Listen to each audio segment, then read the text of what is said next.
Hey, my friends, what's good? Derek here from Bomb Socks with another week of Bomb Bites, where we feast upon the words of Christ. And as always, we do it one bite at a time. So this week, we get the awesome opportunity to go through sections 3, 4, and 5 of the Doctrine and Covenants. And we've got some amazing episodes from our Bomb Bites video collection to help you really enjoy and get into these sections. And of course, if you haven't already, you got to go check out our amazingly comfortable gospel-themed socks at bombsocks.com. Godspeed, friends, and enjoy the episade. The seminaries and institutes put together a video a couple years ago that I think kind of shows a little bit the way Joseph was feeling this time. So go ahead and watch this, and this will give you some ideas.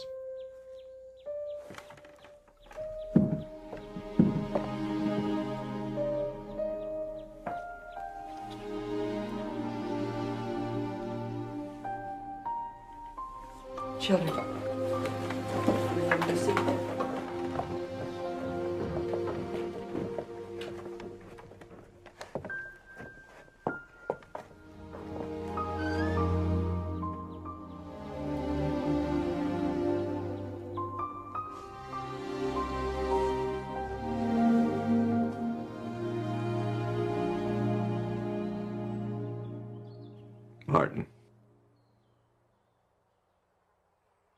Martin, have you lost that manuscript?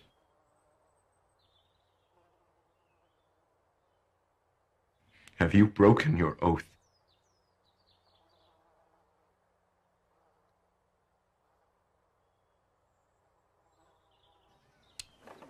Yes, it is gone. All is lost.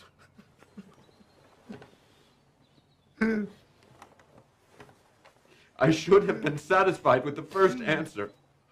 Oh, I've lost my soul. I've lost my soul. The prophet suffered the torment of the damned at the loss of the manuscript. One of the most bitter lessons he would learn. Because I had pressed him, he set at naught the counsels of God. The Lord later soundly rebuked him for having feared men more than God.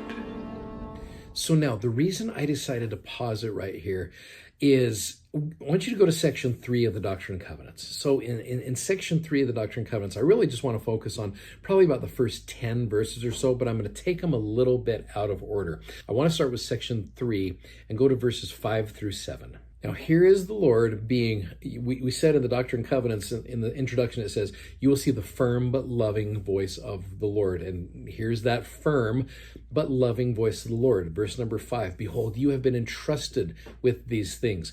But how strict were your commandments? And remember also the promises which were made to you, if you did not transgress them. Behold, how oft have you transgressed the commandments and the laws of God, and have gone on in the persuasions of men, keeping in mind that Joseph really wanted to please Martin during this time period. And I totally get it. Martin believed in Joseph, and so Joseph wanted to help Martin with his, family struggles there and the things that they weren't believing in. He wanted to please Martin. Verse 7, for behold, you should not have feared man more than God, even though men sat at naught the counsels of God and despised his words. So I want to throw a few questions up here. So what does it mean to fear man more than God? These can be questions you can talk about, you can think about them. Why do you think that Joseph persisted in asking the same question, even after receiving a clear answer? And how can this help us make right choices when we feel that peer pressure? Now, again, the teenagers are not the only ones that have peer pressure. There's pressure in the business world. There's pressure in family situations, all of those things.